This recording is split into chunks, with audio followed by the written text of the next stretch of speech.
안녕하세요. 트러스턴 자산운용 연금 포럼의 지철원 연구위원입니다. 안녕하세요. 오늘은 노후에 세금에 대해서 아는 게 굉장히 중요하다, 이런 주제로 얘기를 나눠보도록 하겠습니다. 왜 노후에 세금이 점점 중요해지는 걸까요? 먼저 이 세금이라고 하는 것에 대해서 저희들이 조금 알아볼까요? 맨날 걱정하시는 거기도 하고 맨날 듣는 말이지만 그래도 한번 정리를 해볼 필요가 있을 것 같습니다. 세금을 왜 걷습니까? 중앙정부 또는 지방정부도 이 뭔가 사업을 하려고 하면 재원이 있어야 되잖아요. 그래서 법률에 의해서 강제로 걷는 이런 성격을 가지고 있습니다. 강제로 징수되기 때문에요, 이 세금을 좋아하는 사람은 아마 없을걸요. 뭐 가끔가다 이런 얘기하면 있으면 세금을 내야죠, 뭐 이렇게 얘기하시는 분들이 있어요. 근데 남들이 내는 건 참 기쁘지만 내십시오 그러면 좋아하는 사람은 없을 거예요. 그렇죠? 세금 내기 혹시 좋아하신다고 하면 제가 이렇게 권유드리고 싶어요. 기부를 하십시오. 세금은 강제적인 것이지만 기부는 자발적인 것이고요. 그 다음에 세금은 가끔 가다가 형평성에 문제가 있다 이렇게 주장하는 사람이 있지만, 기부라고 하는 것은 깊어서 내는 거기 때문에 사실은 그런 문제가 발생하지 않은 가장 완벽한 세금입니다. 그래서 만약에 국가와 사회를 내가 너무 아껴서 세금을 더 내고 싶다 그러면 기부를 하시면 됩니다. 근데 그 세금이라고 하는 거는요, 내기는 싫지만 국민의 의무이기도 합니다. 우리들이 뭐 국방의 의무도 있고 교육의 의무도 있고 그렇잖아요. 근데 세금을 내는 거, 납세도 의무라는 겁니다. 그래서 우리가 낼 건 내야죠. 그죠? 네. 세금에는요, 많은 속담이 있고요, 많은 이론이 있고, 많은 주장이 있어요. 뭐, 예를 들어서, 어떤 사람들은 누진율이라고 하는 게 있거든요. 같은 퍼센티지의 세금을 낸다고 하면, 부자나 가난한 분들이나 다 그만큼만 내게 됩니다. 그러니까 무슨 얘기냐면요, 1억을 버시는 분은 10%를 낸다고 하면 1,000만 원 내시는 거고요. 100만 원 버는 분은 10만 원만 내는 거죠. 그래서 많이 버는 분이 많이 내지만 비율은 똑같습니다. 근데 누진율을 적용을 하면요, 많이 버는 분들은 안 그래도 많이 내는데 비율조차 올라가게 됩니다. 그게 누진율을 말합니다.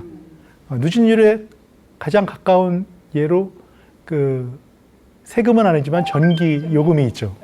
그래서 사실 요금이라고 하는 것은 사과를 하나 사면 1,000원, 2개 사면 2,000원, 3개면 사면 3,000원, 이렇게 비례적으로 올라가는 것이 맞는데, 전기 요금만은 누진율이 적용이 됩니다.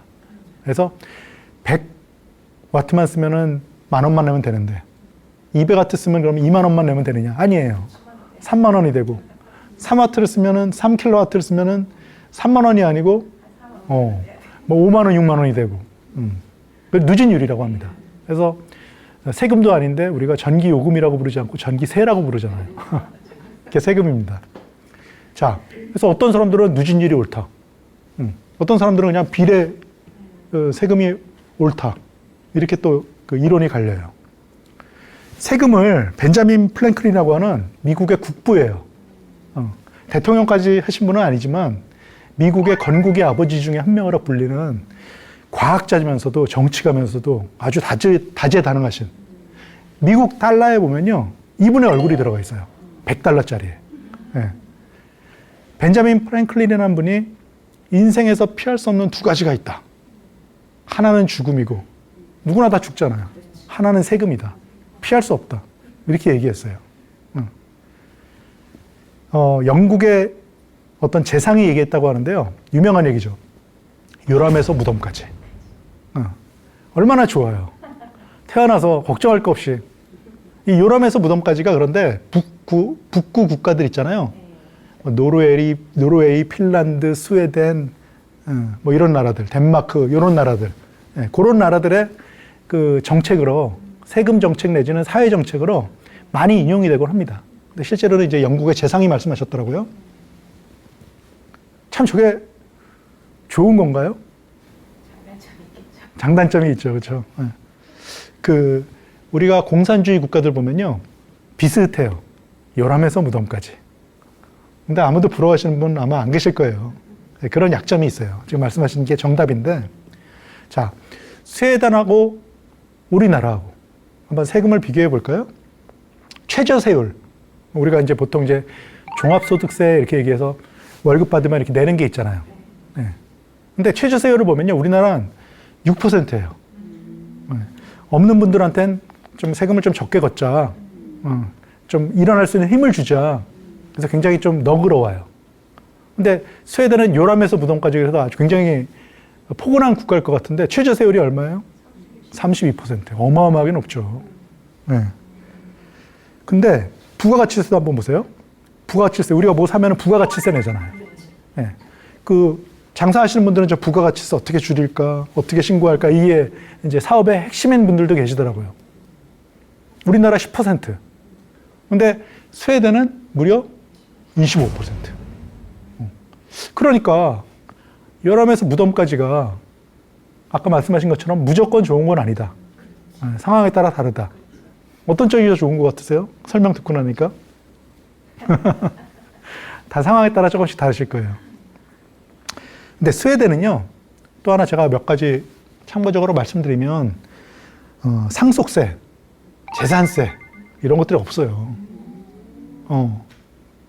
그러니까 저것만 보면 스웨덴이 세금이 많을 것 같은데, 아까 저기, 상속세, 재산세가 없다고 제가 말씀드렸는데, 우리나라의 상속세는요, 세율이 이렇게 그 액수가 많아지면 점점 높아지는데, 무려 50%까지 가거든요. 뭐, 대주주들은요, 거의 다 더 추가로 내기 때문에 절반 이상 50%가 넘어가요. 그래서 큰 기업 하시는 분들이 얼마 전에도 이제 그런 일이 있었는데, 그 상속받으신 분들이 세금을 낼 수가 없어서 어마어마하게 우리나라 최고의 재벌인데 카드 빚을 냈다 그러잖아요. 상속세 내려고. 그나마도 그걸로도 안 돼서, 왜냐면 아까 지금 말씀드린 것처럼 물려받은 재산에 그분들은 절반 이상을 내야 되거든요. 그러면 현찰로 가지고 있는 게 아니고 이게 주식으로 가지고 있고 경영권으로 가지고 있는데 이게 돈이 마련한다니 카드빚, 그것도 안 돼가지고 10년 동안 나눠 갚겠다. 할부로 갚겠다. 종합소득세율을 보면요, 스웨덴은 아주 간단해요. 2단계예요. 최저세율이 32%, 최고세율이 52%. 아주 간단하죠. 그 구분점이 얼마냐면요, 우리나라 돈으로 한 7천만 원, 연간 한 7천만 원 소득이면 미치면은 32%, 그 이상 벌면은 52%. 아주 2단계로 간단한, 누진율이긴 하지만 사실은 2단계이기 때문에 누진율로 보기에도 참 아주 간단한. 제가 잠깐만 왜 이런 말씀 드리냐면, 한국은요, 지금 최저세율이 6%라고 나왔잖아요. 근데 최고세율은 또 우리가 만만치 않아요. 스웨덴은 최저세율도 32%, 최고세율도 52%인데, 우리나라는 최저세율은 6%, 최고세율은 45%인데, 거기, 그쵸. 지방소득세까지 합치면 49.5%, 거의 50%예요. 그리고 구간도요, 무려 8단계. 누진율이 쭉 적용되는 아주 복잡한 구조로 되어 있어요. 그래서 이런 상황에 따라 다르다. 이런 게 이제 딱 맞는 말이고요. 그래서 꼭 요람에서 무덤까지가 꼭 반드시 좋은 것이냐 생각하면은 그렇지도 않을 수 있다. 저런 이제 세금을 저런 식으로 이제 많이 떼어가는 나라에서는 복지는 좋을 수밖에 없지만 잘 살려는 의지가 굉장히 부족하기 때문에 활력이 떨어져요. 사회적인 활력이 떨어져서 보면은 뭐 그 나라들 여유 있어 보이긴 하지만 사실은 우리는 없는 데서 여기까지 왔고 그들은 어느 정도 사는 데서 그 정도밖에 못 왔고. 네. 그 다음 페이지 한번 보실까요? 우리가 세금은 아까 누구나 내긴 싫지만 그래도 국민의 의무라는 말씀을 제가 드렸잖아요. 그렇죠? 근데 가끔 가다가 내기 싫으니까 아마 당연한 생각인데 그거 다 진짜로 실행하시는 분들이 계세요. 탈세. 네. 우리가 하면 안 되는 거죠. 그죠? 부정한 방법으로 내지 않는 거예요. 세금을. 가끔 이제 신문에 그런 거 보시죠. 막 욕도 하셨을 거예요. 돈도 많은데 세금도 안 내고. 저는 어떤 분 보니까 의사셨는데 집을 하나 이렇게 오피스텔을 얻으셔가지고 거기다가 급습을 해서 보니까 문 따고 들어가서 보니까 사람이 사는 데가 아니고 창고로 쓴 거예요. 금고로. 보니까 막 그 돈이 막 다발로 이렇게 쌓여 있어요. 금도 막 골드바라 그러죠. 쌓여 있어요. 돈 창고로 쓰는 거예요. 아주 욕을 많이 하셨을 거예요. 밉죠. 사실 세금이라고 하는 건요, 돈이 많은 사람들이 탈세를 하게 돼 있어요. 왜냐면 없는 분들은 낼 세금도 없고, 사실 면세점 이하 세금 안 내신 분들이 많거든요. 네. 그 근로소득자 중에서도요, 절반 가까이가 세금을 안 냅니다. 실제로 뭐 소득공제니 뭐니 이렇게 공제하다 보면 낼 세금이 없는 면세점 이하에 있는 분들이에요. 사실 우리나라는 그게 조금 과도한 게 조금 문제인 것 같아요. 네, 세금을 안 내는 분들이 너무 많아져서 국가가 이제 운영이 되기가 어렵잖아요. 그러니까 이제 또 이제 누진율을 적용해서 있는 분들한테 걷어들이는데, 그렇게 되면 이제 내가 부자가 되는 게 크게 소용이 없구나, 활력이 떨어질 수가 있죠. 근데 우리가 이제 저런 걸 보다 보면 이제 부자들이 나쁜 놈 같은데, 이제 비속어를 써서 죄송합니다만. 근데 사실은 없는 분들도, 우리가 이제 서민이라고 생각하고 중산층이라고 생각하시는 분들도 사실은 탈세를 하고 있어요. 예, 물론 액수가 크진 않아요. 왜냐면 가진 게 많지 않으니까 액수는 크지 않은데, 뭐 대표적인 방법이, 우리가 왜 밥 먹고 나서 이렇게 나오려고 그러는데 카드 말고 현금으로 주시면 10% 깎아드릴게요, 뭐 이렇게 얘기하잖아요. 예, 그게 이제 다 탈세. 아까 말씀드렸잖아요. 부정한 방법으로 세금을 내지 않으려고 하는 것. 예. 우리가 그렇게 해서 그 정당하게 카드로 결제를 하지 않고 할인을 받으면서 현금으로 내게 되면 사실은 다 우리한테 돌아옵니다. 왜냐면 세금이 그만큼 안 들어왔으니까 다른 데서 어디선가 걷어야 되거든요. 하지만 그렇게 요구했을 때 10% 깎고 싶은 게 또 우리들이잖아요. 그래서 탈세는요, 돈이 많으시던 조건 간에 다 일어납니다. 왜냐하면 세금을 내는 것을 즐거워하는 사람은 없거든요. 혹시 있으십니까? 근데 탈세 말고요, 정당하게 세금을 줄이는 방법도 있어요. 예, 이런 걸 이제 절세라고 얘기합니다. 탈세하고 절세는 그게 다른 거예요. 불법적인 방법이냐, 합당한 방법이냐. 심지어는요, 이 절세 방안들은요, 정부에서도 권장을 하는 경우가 많아요. 예, 이렇게 해서 절세를 하십시오. 그래서 아주 정당한 방법이고요. 사실은 우리들이 적극적으로 활용할 필요가 있어요. 그래야지 빨리 그 재산을 모으시고 노후도 평안하시고, 예, 다들 부자가 되고 싶어 하시는 거잖아요. 그죠? 그래서 탈세하고 이 조세회피, 이런 불법적인 행위랑 구별이 된다는 거 알아두셔야 되고요. 그 다음에 뭐 아주 돈이 많으신 분들은 조금 그 특수한 방법들이 있는 모양이에요. 그래서 뭐 재벌 기업들 뭐 어떤 문제가 되고, 또 그것도 막기 위해서 또 세법이 바뀌고 이렇게 되는데, 보통 일반적인 이런 국민들은요, 특별한 방법보다는요, 이 정부에서 권장하는 방법들을 사용하는 게 제일 그 이익도 크고요, 예, 절감도 많이 할 수 있고요. 그 다음에 굉장히 그 편안하게 할 수 있는 이 절세 방안이 돼요. 대표적인 게 이제 비과세 계좌라는 것들이 있거든요. 비과세 또는 절세 계좌, 이런 것들. 제가 그래서 그 자산관리 강의할 때 이 얘기를 이제 꼭 많이 하는데, 이게 얘기하면 좀 재미가 없어 보이거든요. 왜냐면 대박 나는 주식이나 뭐 이런 것들, 그런 걸 기대하고 있다가 부동산 어디 좋은 거 있나 이런 거 기대했다가 비과세 세금 줄이십시오 이렇게 얘기하면 별거 아니라고 생각하시는데요. 사실은 굉장히 저게 혜택이 커요. 예. 다만 이 세제 혜택을 정부에서 권유한다는 것은, 정부에서 왜 세금을 왜 줄이라 그러겠어요? 정부 입장에서는 세수가 많은 게 좋지. 예. 줄이라고 하는 이유가 다 있는 거예요. 예. 뭐 이런 거예요. 국민이 알아서 스스로 다 노후를 준비한다고 하면 기초연금 같은 세금을 들여서 정부가 지원하는 이런 그 지출이 줄어들거든요. 그렇죠? 그래서 그런 분들 스스로 준비하도록 유도하기 위해서 세금을 줄여주는 거예요. 그래서 이 세제 혜택 금융상품들은요, 특징이 뭐냐면요, 장기간 뭔가 이렇게 유지하게 되어 있어요.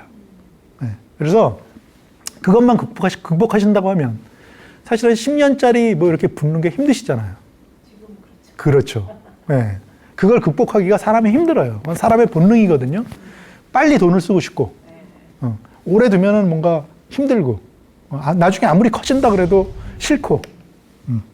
그래서 증여 같은 것만 해도요. 뭐 증여 이렇게 하실 거 있으시면은 고민을 해보셨을 텐데 10년간 2천만 원까지만 세금을 걷지 않겠다. 이런 이제 조항이 있거든요. 10년에 2천만 원씩 이렇게 꼬박꼬박 돈 많으신 분들은 사전 증여, 돌아가시기 전에 이제 증여를 하시는 거죠. 이렇게 하기도 하는데 왜 그럼 팍팍팍팍 1년에 2천만 원씩 주거나 아니면 이런 세제 혜택 금융상품들도 왜 저렇게 55세까지 유지하게 만들어놔서 날 이렇게 괴롭히나? 아니에요. 네, 다 그런 이유가 있기 때문에 대표적인 게 연금저축, 퇴직연금 이런 이제 금융상품들인데 보시면 이제 조건들이 다 55세까지는 의무 가입해야 된다. 네, 이런 이제 조항들이 있어요. 그러면 내가 지금 한 50세 정도 됐으면은 5년 정도니까 할 수 있다 이렇게 생각하실 수 있는데 젊은이들은 얼마나 힘들겠어요. 하기 싫겠어요, 저게. 근데 세제 혜택이 어마어마하거든요. 보세요. 내가 붓는 돈의 최대 16.5%. 연간 뭐 900만 원도 어떤 분들은 900만 원 넣을 수 있고 어떤 분들은 700만 원까지만 넣을 수 있고 그렇거든요. 예를 들어 가지고 700만 원 넣을 수 있는 분이 저기다가 1년에 700만 원을 다 붓잖아요. 그럼 115만 원을 바로 돌려받아요. 자, 그러면 내 돈은 585만 원밖에 안 들어갔고요. 그런데 거기에 정부에서 115만 원을 더해가지고 700만 원을 만들어주는 거예요. 그러니까 수익률이 어마어마한 거죠. 네. 그래서 그 자녀분들이나 그리고 아직 55세가 되지 않으셨다고 하면은 무조건 이런 상품들을 이용하는 게 좋다고 저희들은 추천을 합니다. 절세 방법 중에 좋은 방법이에요. 제목이 이 강의의 주제가 나이가 들면 들수록 절세가 중요해집니다. 세금을 알아야 됩니다. 뭐 이런 얘기였잖아요. 그 이유가 있어요.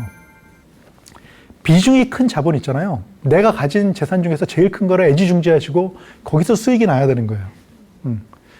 근데 우리가 가진 재산에서도 그렇지만 우리가 인생 전체를 관조하면서 볼 때요. 젊었을 때는 크게 물려받은 게 없는 분들은 재산이 별로 없거든요.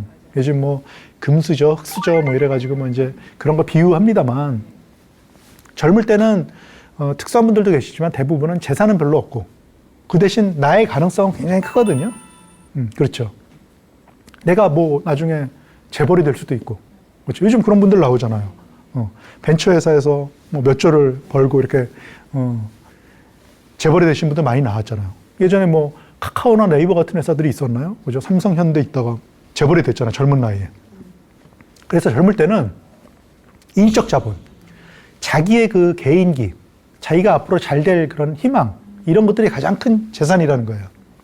그래서 젊었을 때 뭐 가진 재산도 몇 푼 안 되는데 그거 가지고 뭐 예를 들어서 돈 1,000만 원 가지고 10% 수익률 내봤자 10%면은 나쁜 수익률은 아니잖아요.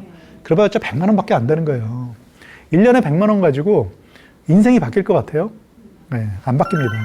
근데 그 1,000만 원 들고 지금 한창 일하고 배우고 빨리 진급하고 빨리 월급 많이 늘리고 이래야 될 나이에 회사에서 밤새도록 뭐 비트코인하고 주식하고 해외 주식하고 이러다가 회사에서 졸면은 그렇죠.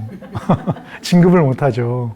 네, 그러면 진급하면 훨씬 1년에 막 1억씩 더 몇 천만 원씩 더 월급이 늘 수 있는 기회를 놓친 거거든요. 100만 원 때문에.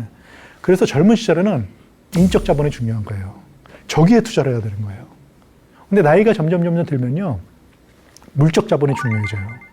왜냐하면은 이제는 이제 예를 들어서 50이 되고 55가 되고 이러면요. 내가 뭐 열심히 회사에서 뭐 일한다고 그때 되면 어느 정도 정해지잖아요. 내가 어디까지 올라갈지. 네. 그래서 그때는 대신에 앞으로 월급 받은 날은 별로 안 남았고 앞으로 내가 크게 성공할 확률도 사실은 많이 줄어들었지만 젊었을 때보다는 그렇지만 그동안 열심히 살았다고 하면은 50쯤 되면은 재산이 쌓여 있거든요. 그게 뭐 1억이 될 수도 있고 뭐 5억이 될 수도 있고 10억이 될 수도 있겠지만 근데 열심히 사셨다고 하면은 어느 정도의 재산이 쌓여 있거든요.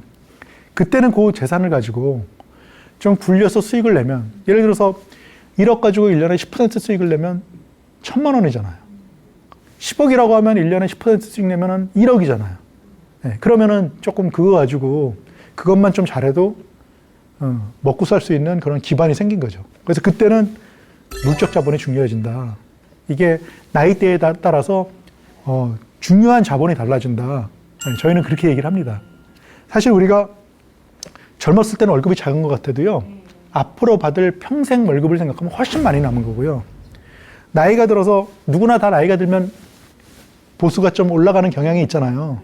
근데 그게 사실은요, 지금 보수가 많은 것 같지만 앞으로 받을 거를 생각해 보면 앞으로 이거보다 더 훨씬 급하게 뛰어 올라갈 가능성도 없거니와, 그죠? 앞으로 받을 횟수도 얼마 안 남았기 때문에 사실 앞으로 받을 월급은 별로 없는 거예요.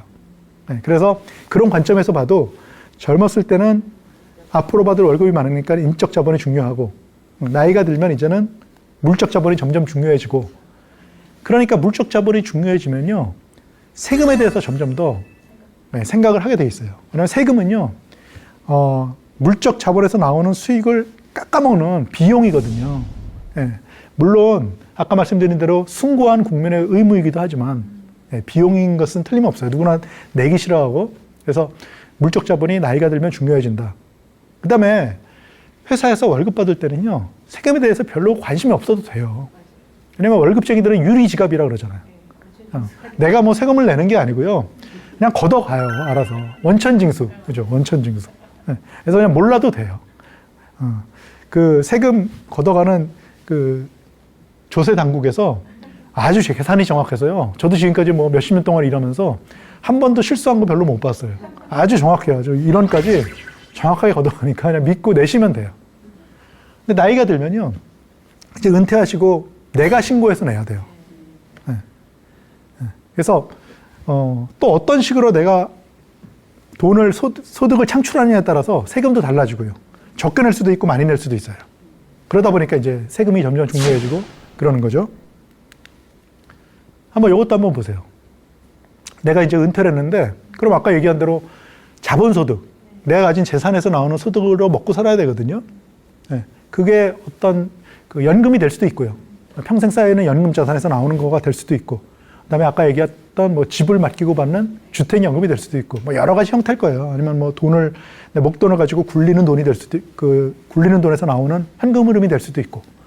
근데 이 수익률은요, 진짜 수익률이 따로 있어요.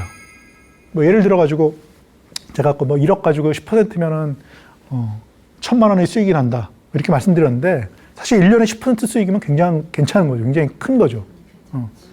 그런데 그게 그러면 진짜 나한테 손에 들어오는 수익률이냐? 세금하고 연관이 있고요, 비용하고 연관이 있어요. 지금 화면 한번 보세요. 내가 10% 벌었어요. 이게 명목 수익률이에요. 맞아요. 근데 거기서 첫 번째 빼야 될 게 물가상승률. 그 전에, 코로나 오기 전에는요, 물가상승률을 별로 생각하지 않았어도 됐어요. 왜냐면 그때 1%대였거든요. 태평성대를 누렸어요. 그런데 지금 올해 어떻게 돼요? 올해 막 물가 다 걱정하죠. 저도 밖에 나가서 점심에 이렇게 밥 사 먹을 때 이제는 10,000원 근처. 점심 먹으려고 막 10,000원 근처. 요즘은 글쎄요, 7,000원대도 잘 못 보는 것 같아요. 그죠? 너무 많이 올랐죠. 저는 뭐 시장은 안 보는데, 여기 주부이실 테니까 장 보고 그러시면은, 물가 체감하시죠. 그래서 물가 상승률을 명목 수익률에서 뺀 게 실질 수익률이에요. 그러니까 우리가 물가 상승률 이상을 내야지 실제로 수익을 낸 거예요. 물가 상승률과 똑같은 수익을 내면요, 지금 올해 물가 상승이 5% 넘을 거라고 보고 있거든요. 제가 5%만 뺐는데, 예를 들어서 5%밖에 수익을 못 냈으면, 명목 수익률이 5%면요, 물가 상승률 빼면은 사실은 본전이에요. 그래서 물가 상승률 빼야지 실질 수익률. 근데 실질 수익률에서 또 예금 이자율을 빼요. 근데 저걸 왜 빼느냐? 이유가 있어요. 예금 이자라고 하는 거는요, 그냥 넣어놓으면 시간만 지나면 당연히 받는 수익이에요. 그렇죠? 지금 보니까 1년짜리 예금 이자율이 한 3% 정도 많이 올랐더라고요. 많이 올랐죠.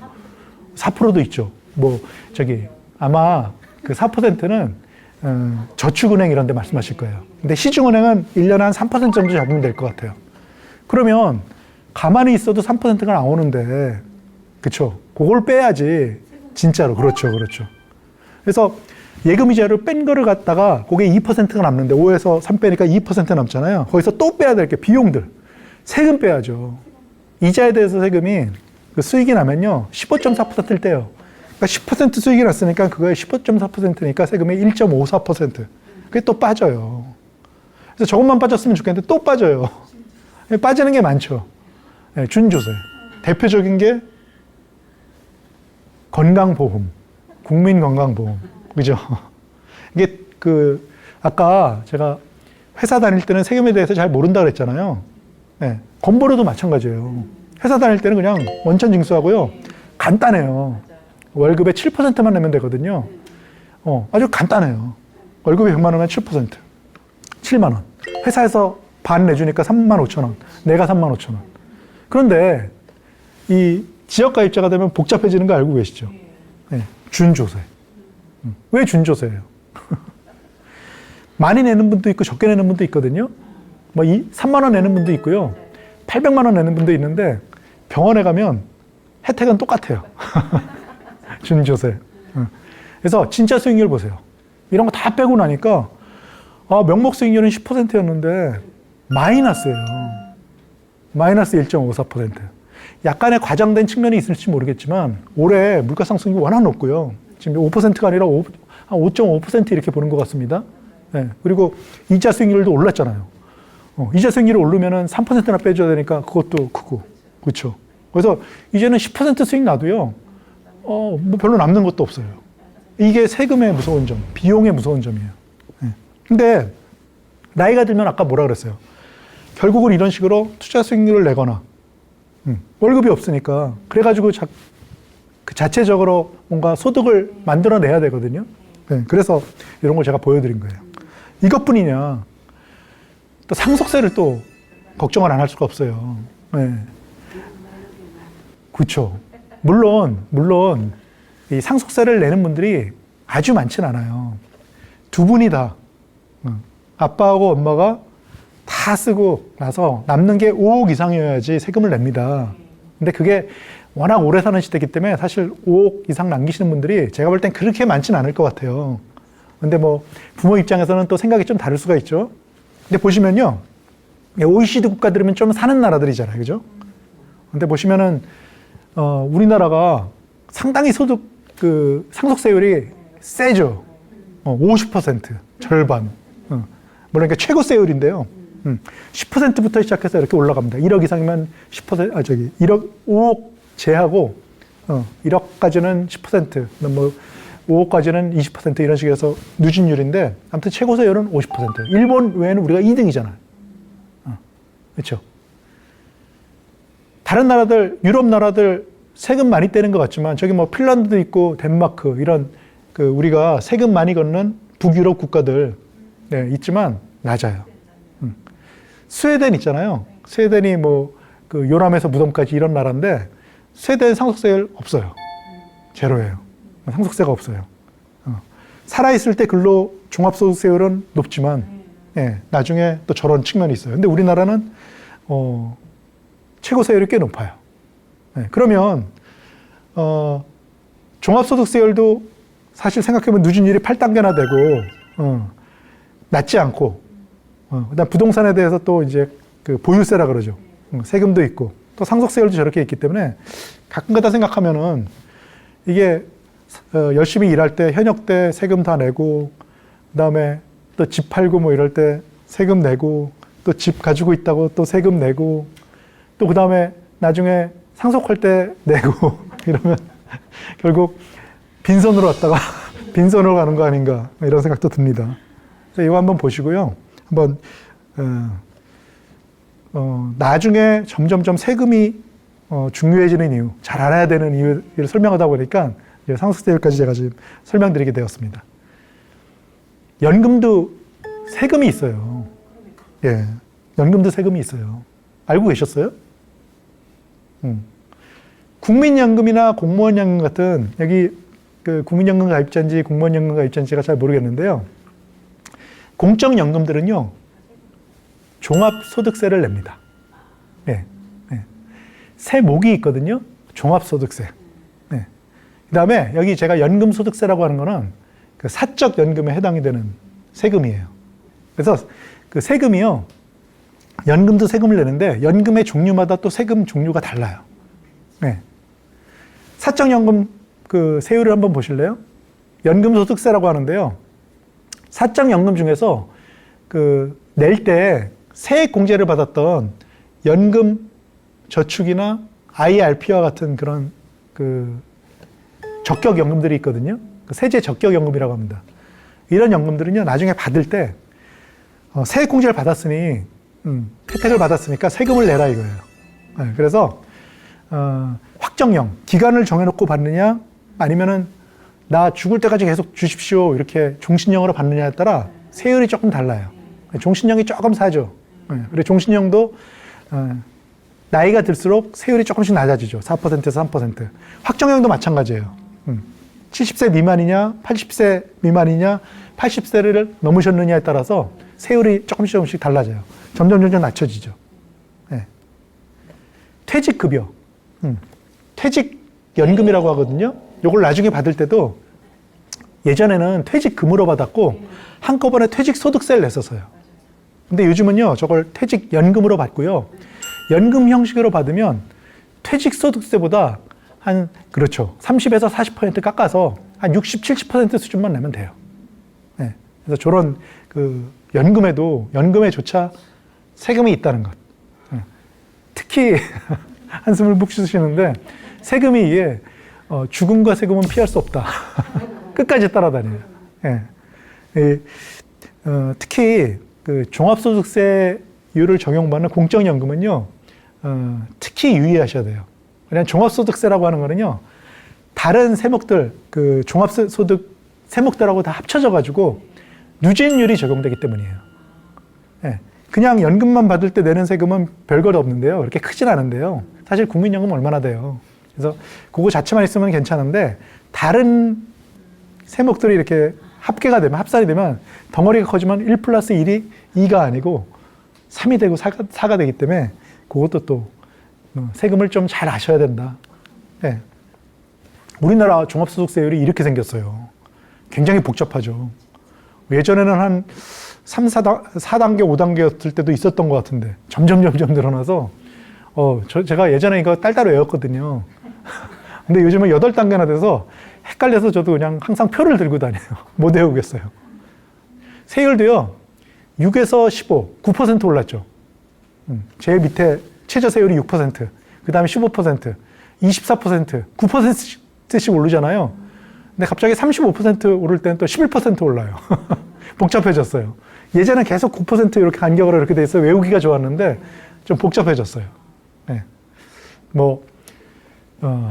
1년에 10억 원 넘게 버시는 분은 참 돈이 많아서 부럽기도 하지만, 참 어떻게 보면 좀 안 되기도 했어요. 세율이 상속세도 아니고 45%나 이렇게 되니까, 사실, 저분들은 좀 불만이 좀 많을 것 같아요.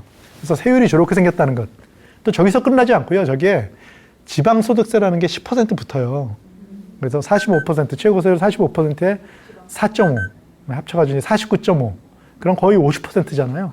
10억 원 넘는 분량에 대해서는 그렇게 된다. 이것도 좀 알아두시면 좋을 것 같고요. 저 종합소득세는 나중에 이제 퇴직하고 나셔가지고 다른 이렇게 합산소득이 많으시면 종합소득 과세 항목이 많으시면 똑같이 이게 적용되는 거거든요. 그래서 연금 한 달에 100만 원씩 받으시면은 1,500만 원, 1,200만 원, 1년에 1,200만 원 이하니까 6%만 내면 되거든요. 근데 그게 다른 게 붙어버리면 이제 세율이 높아지는 거죠. 6에서 15로 뛰고, 그죠? 그래서 저런 것들도 이제 자꾸만 종합소득세가 뭔지, 분리과세가 뭔지, 현역 때는 관심이 없지만 점점 저런 거에 이제 관심을 갖게 되셔야 되는 거죠. 잘 아셔야 돼요. 제가 연금 얘기를 했으니까 연금의 세금이 또 이렇게 돼요. 공적연금, 국민연금 아직 안 받으실 것 같은데, 국민연금 저는 65세부터 준다 그러더라고요. 근데 조금 더 빠르실 수도 있어요.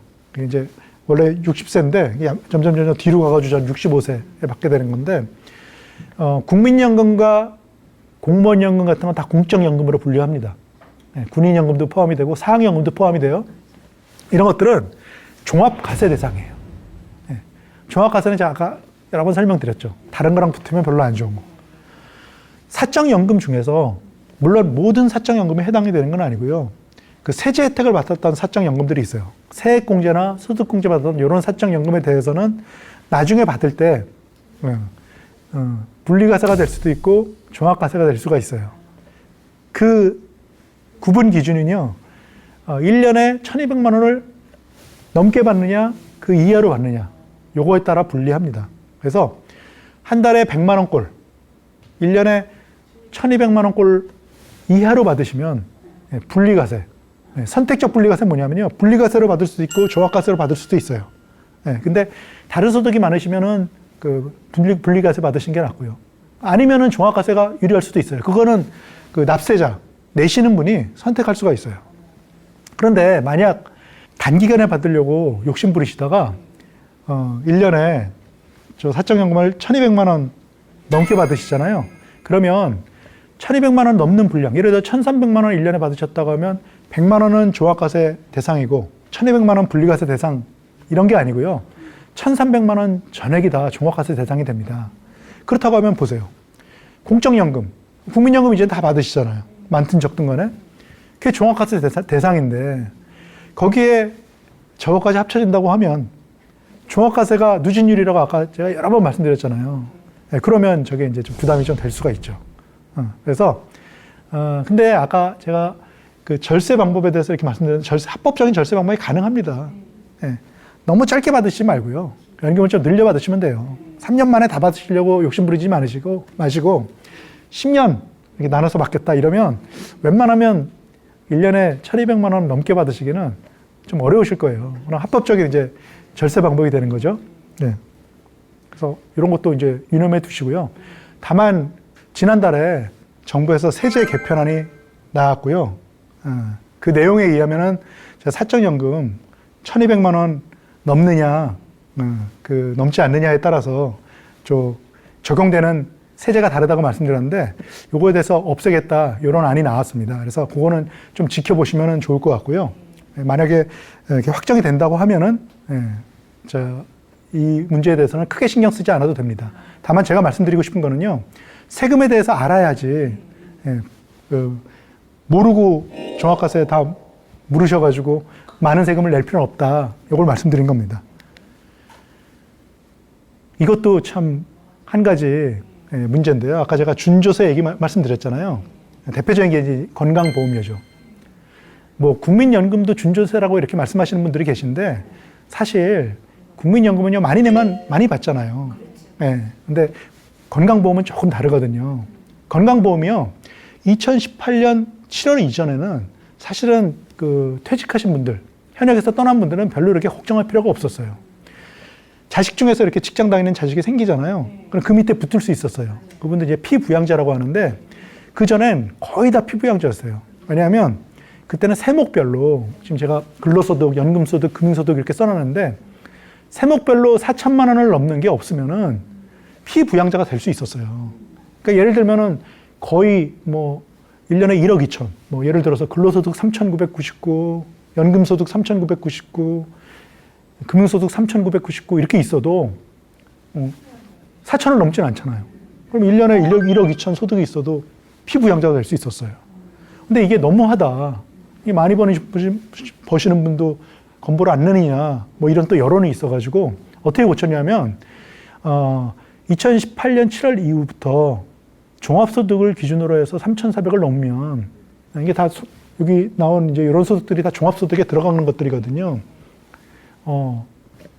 퇴직 이후에도 건보를 내라.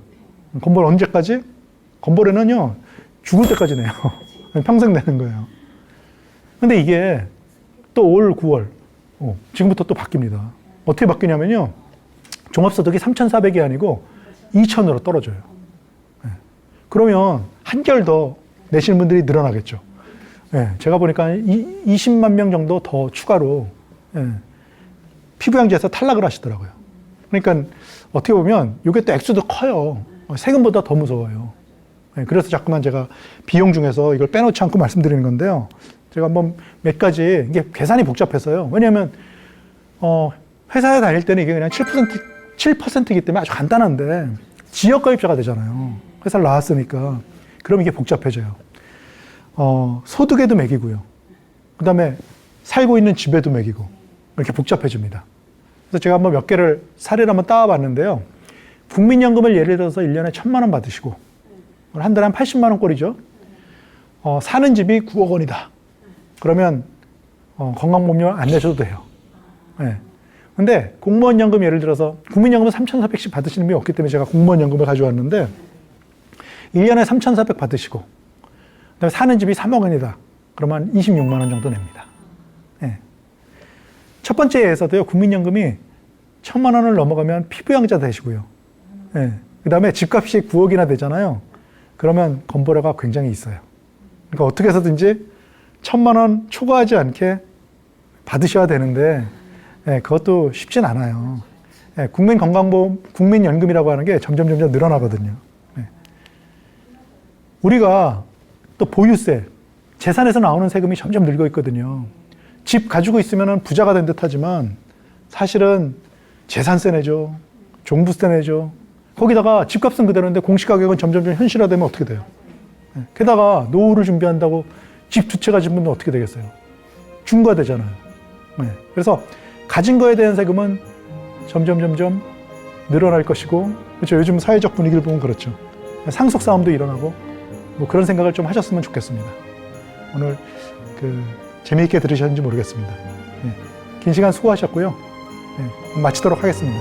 감사합니다.